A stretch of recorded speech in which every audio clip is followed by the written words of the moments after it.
am joined with Georgia Gwinnett's Esteban Correa as we get ready for the Grizzly Classic coming up in a couple of days. Esteban, first of all, let's talk about that insane 4-0 victory over Florida National, a win that is going to help you guys, especially when it comes to seeding in the CAC as well as the NAIA. What were your thoughts on that performance? Well, we were very happy. Like from the beginning, we knew that it was a very important game, especially because, well, we've had a bit of a rivalry with Florida National over the last couple of years, so we knew it was really important. Also, it came in a point of the season where we really needed a big win. We had struggled a little bit with that over the past few weeks, and I feel that having such a commanding victory, 4-0 against a direct rival in our conference, we played really good football. We played very intense. We worked for each other.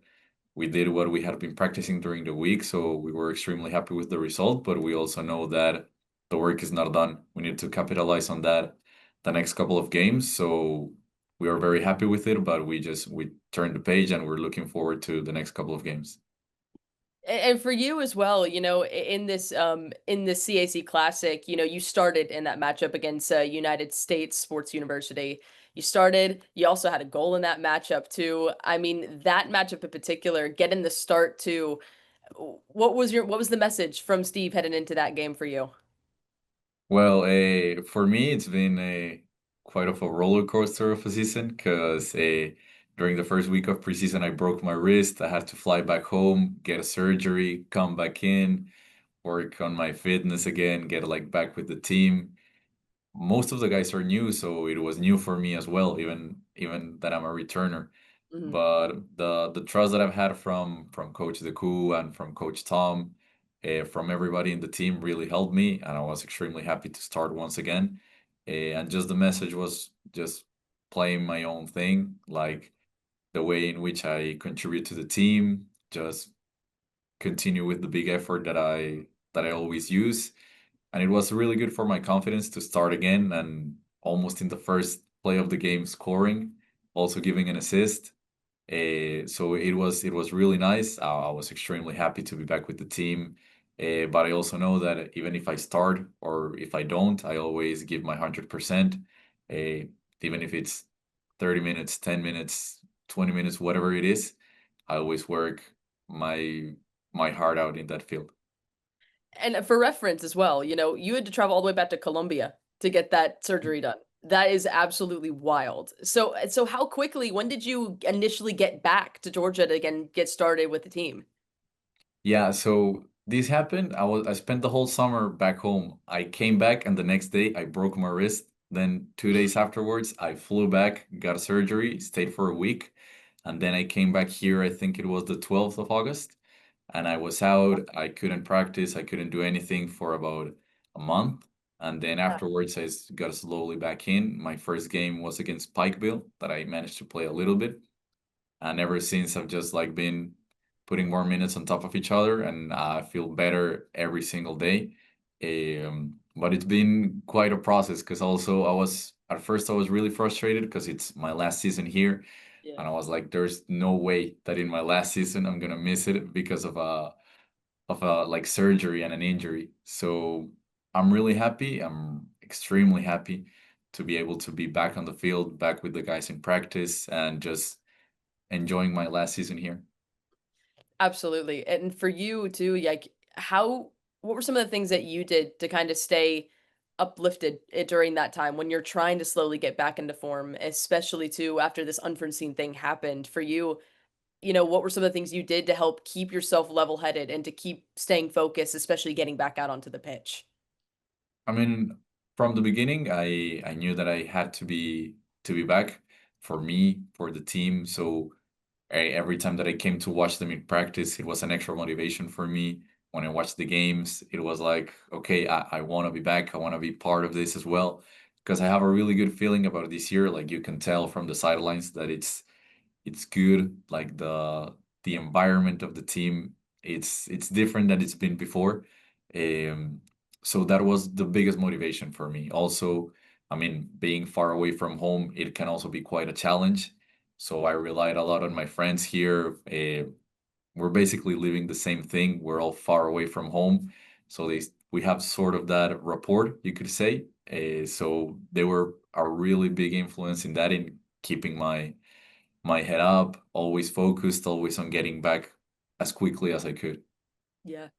And you guys have the Grizzly Classic this weekend. And I agree with you because I think from watching the last couple of games and just being on the call for a lot of them, watching this team in particular, it's so fun, I think, watching because you've so many players who are international from so many different countries, and they come together and it just creates beautiful football on the field. And, for you connecting to some of these newer guys that have come in and also players that you've continued to play with throughout the year, how has it been connecting those dots and seeing everything kind of come together, especially I think in that matchup against Florida National? Yeah, I mean, it's surprising how easy it is, because if you take into account, we basically have people from every single continent on our Yeah. team, and you could say like we're completely different. There's no way we could like bond. But the team this year, it's we're very close with each other. We really get along on the field. I think one extra positive that we have is that the squad is very, very deep. We have a lot of options in every single position. So not only the starters that are doing an excellent job, but also whoever is coming off the bench is doing a great job as well. Mm. So in that sense, everybody has like their own way of viewing football. Everybody has a different way they were brought up. They learn differently how to play the sport, and I think that's very good for us because we have players for every single type of moment of the game, and sort of that difference that everybody has with each other, it's also a positive because it blends together very, very well. Yeah. And we'll move on to that matchup against the Grizzly Classic. It's two matches on Thursday, Friday. You have Florida College first, then you have Talladega. Talladega, though, is the one that I want to focus on because that one is senior day. In these two matches in particular, for you, I mean, what does it mean to you to have this senior day, to be represented as a senior, and being able to go out in this Grizzly Classic in your last season and show out? Real, if I'm being completely honest with you, it hasn't totally like Hasn't hit you yet. I haven't realized it quite yet. For me, it's insane to think that I'm already having my senior night. Not only here, but also in my last school when I transferred, I was watching the senior days. I was seeing how they clap for people when they received the poster, everything, and I just thought it was so far away from me. And being here right now, knowing it's my turn, it's crazy to think how fast time went by. I I think not even during the senior night, I'll be like fully aware that it's my senior night, but it's a great feeling because I'm really happy with what I've done here and in my 4 years, almost 5 years here in the US playing soccer.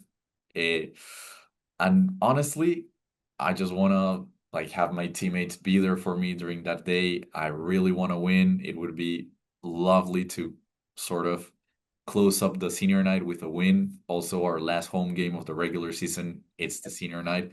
So we really need that. I think it's going to be really good for the team. So I'm just expecting to be a magical night for all of us. Eh, but it's just like really confusing for me because I really haven't realized quite yet that it's my senior night. And, for you collegiately, how has it been watching your career since from when you were a freshman all the way up until now? How have you seen yourself grow tremendously? I think not only on the field, but also off of the field too. I think that if I looked at myself when I was 18, just fresh off the plane in West Virginia, and I see myself now, we're completely different people. Just the whole experience of being a college athlete has shaped me incredibly, both the student part and the athlete part. I've grown quite a lot, and it's all because of the people that you meet here. Everybody that you interact with, they shape you in Mm. a bigger portion or a smaller portion, but everybody like it gives you that part. But it's crazy to think how slowly you change, and I think it's the same for us seniors, not only me, but also the juniors, the sophomores, the freshmen. They're in their own part of the path, and they're slowly getting there, and everybody's having like that shift in the way that they are. And I think that being a college athlete, also being an international, it makes you mature a lot. When I came here, I was a spoiled child. I was always back home in my parents' house. I was like, it was my comfort zone. I really never had a big challenge. And when I came here, 18 years old, away from my house, away from everything, just like getting to speak English a little bit better. When I first came here, it was a disaster. I really didn't speak the language that well. So I think that experience has not only been for me, but for everybody that's international and it's getting there slowly to their senior year.